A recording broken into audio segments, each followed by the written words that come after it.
Салам кыздар, кандайсыздар десеңиздер жакшыбы. Бүгүн сиздерге мен постельный белье акциясына оңой катышуу жолун сиздерге көрсөтүп бермекчимин. Если ушул видео кимге кызык болсо, бул жерде подписаться дегенди жана лайкты басып койсоңуздар болот. Мына ушул видеодон кийин түшүнөсүздөр деген ойдомун. Мына постельный бельега катышуу үчүн мына элестетиңиз, бул сиз сиздин астыңызга 9-каталог, 10-каталог, 11-каталог. Азыр бизде учурда 9-каталог иштеп аткан учур, 9-каталогдун дагы 12 күн бар. 12 күндүн ичинде получается сиз 1 адам, 2 адам, 3 адам каттадыңыз.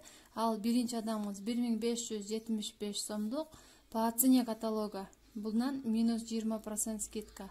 Өзүнө керек болуучу буюмдарды заказ берет. Алар эмне болушу мүмкүн? Мисалы үчүн зубной паста болушу мүмкүн, идиш жугуч болушу мүмкүн, дагы эмне болушу мүмкүн? Шампунь болушу мүмкүн. Мындай айтканда, үй тиричилекке керек болуучу бүт нерселерди ушул жерден алыш керек. Мындай айткандачы, 3 адам каттадыңыз, өзүңүз 25 балл жаптыңыз. Сиз дагы өзүңүзгө керек болуучу жаптыңыз. 10-каталог ушул эле, 1-каталог, 2-каталог, 3-каталог. Жаңы дагы 1 адам каттайсыз. Ушул өзүнө керек болуучу нерселерди алат. Андан кийингиси сиз дагы 25 балл жабасыз.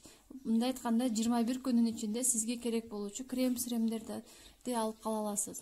Андан кийин 10-каталог дагы 1 адам, 2 адам, 3 адам, 25 балл.